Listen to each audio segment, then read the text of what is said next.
একসাথে দুবাইয়ের উদ্দেশ্যে উড়ে গেলেন মুশফিকার ফারহান আর Tanjin Tisha.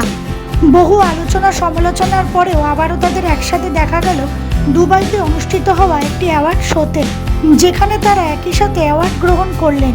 Friends view star award নামক একটি অ্যাওয়ার্ড শো 24শে ডিসেম্বর দুবাইতে অনুষ্ঠিত হয়। সেখানে ঢালিউড ইন্ডাস্ট্রির বেশ কিছুজন তারকাকে অংশগ্রহণ করতে দেখা যায়। জায়েদ খান, নুসরাত ফারিয়া সহ বেশ কিছুজন তারকা সেখানে অ্যাওয়ার্ড লাভ করেন। সেই অ্যাওয়ার্ড শোতে মুশফিকার ফারহান আর তানজিন তিশাকেও অ্যাওয়ার্ড পেতে দেখা যায়।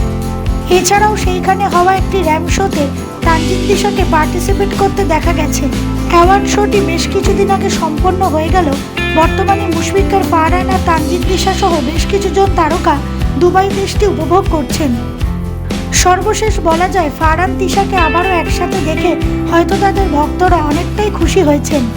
এই জুটির অ্যাওয়ার্ড লাভের জন্য অনেক শুভেচ্ছা রইল।